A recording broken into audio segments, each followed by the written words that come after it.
Thanks for joining us. I'm Holly and you're watching 𝐾𝐿 TV live from Sydney. This is the stocks in action. We'll be having a look at a few recent updates from ASX listed companies, along with a quick glance at developments across equity and commodity markets. First, let's have a look at the ASX listed stocks that are under the spotlight today.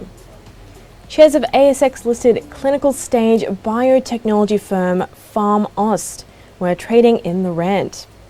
The company announced an update on its patent applications for the use of monopantal in viral diseases on Thursday. PharmAust has filed a patent application for the use of the main ingredient monopantal in a variety of viral diseases. The Patent Cooperation Treaty covers the use of monopantal and other aminoacetone trial derivatives as antiviral agents. It's expected that the application will open for public inspection around November of this year. And on to the next news update. Wireless tech company Etherstak is trading up by more than 4.8%. It shared on Thursday that its subsidiary, Etherstak Wireless, has signed an $11.6 million deal with South Korea-based electronics company Samsung.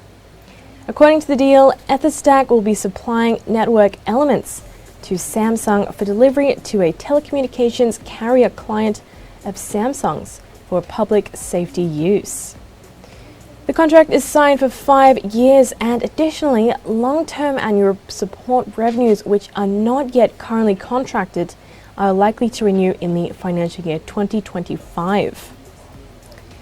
In June of last year, Samsung and Etherstak had announced that they had struck a global teaming agreement. Under that agreement, both firms will jointly pursue opportunities to provide mission-critical push-to-talk voice and video solutions, also known as MCPTX. Their aim is to provide these solutions globally within the telecommunications carrier sector. Both firms deploy 5G networks, and Samsung is the prime contractor incorporating Etherstak network elements within these MCPTX solution deployments. Next up, we've got Zip, the digital payments facilitator. Shares of Zip were trading down post the company sharing its quarterly fourth results for the period ending June 30 on Thursday.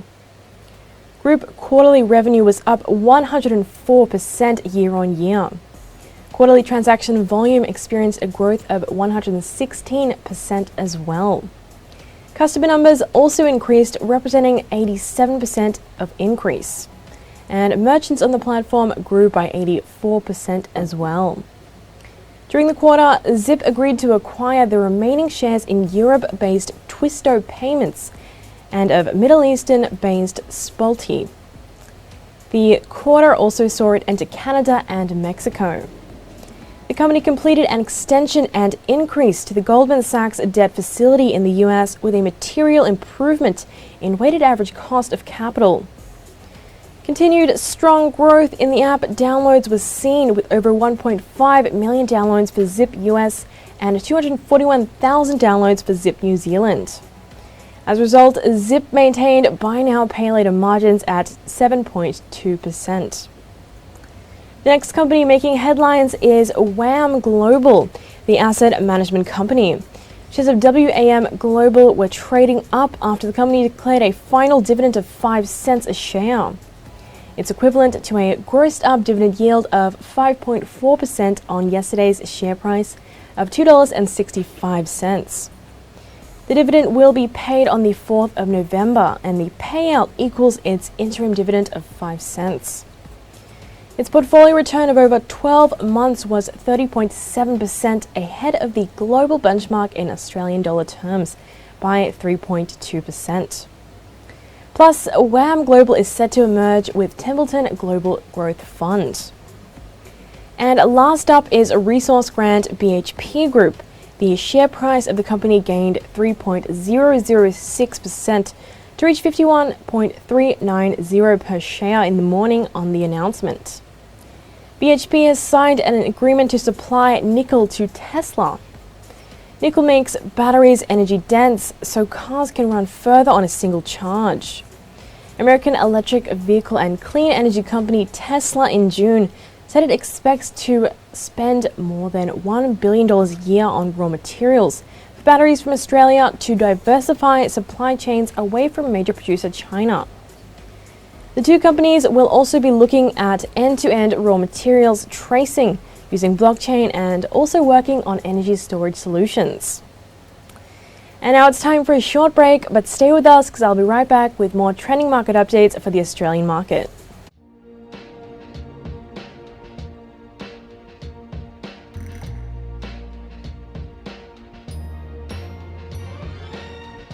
Crypto talk by 𝐊𝐴𝐚𝐥𝐤𝐢𝐧𝐞. The crypto market has been red hot given the Bitcoin rally since the past year. And now the most famous cryptocurrency has got competitors, Dogecoin and Ethereum. If the crypto market excites you, tune in with me, Sage, to know the latest developments about the existing digital currencies and the new ones that are joining the race. I'll help you understand the opportunities and the risks the crypto market has in store for you. For all the digital currency related developments, continue watching Crypto Talk by 𝐊𝐴𝐚𝐥𝐤𝐢𝐧𝐞.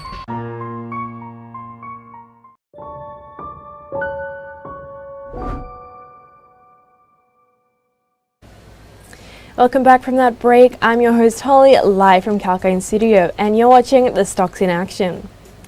Before wrapping up, let's quickly glimpse through developments across equity and commodity markets. First, with the ASX 200 performance. The ASX 200 is up today, gaining 0.59%. Copper is the top performing stock, trading up by 7.47%, while Iluka Resources is up 6.26%. At 10:57 a.m. this morning, all 11 sectors are trading higher today, along with the S&P ASX 200 index. Energy is the best performing sector. Now to quickly glance through some global developments and their effect on the global market movements. Benchmark US indices closed higher on Wednesday, the 21st of July. It's continuing their gains from the previous session as positive quarterly earnings reports lifted the investors' sentiments. The S&P 500 was up 0.82%, while the Dow Jones gained 0.83% similarly, and the Nasdaq Composite rose 0.92%. The small cap Russell 2000 was up 1.81%. The upbeat earnings from firms like beverage company Coca-Cola and fast food chain Chipotle also triggered gains on Wall Street. The 30-year Treasury bond yields were up 3.83%, while the 10-year bond yields increased 6.70%. And gold futures were down actually 0.42%, while silver decreased 2 to 1.26, and copper rose 0.39%. On to commodities now, and with investors focused against shifting to equities and bonds, the gold prices fell for a second straight session to their lowest level in more than a week in the overnight trade. Spot gold fell 0.4%. US gold futures closed 0.4% down as well. And lastly, on the global development front, crude oil prices surged to over 4% on Wednesday, as improved risk appetite helped. The recovery happened despite data showing an unexpected rise in US oil inventories.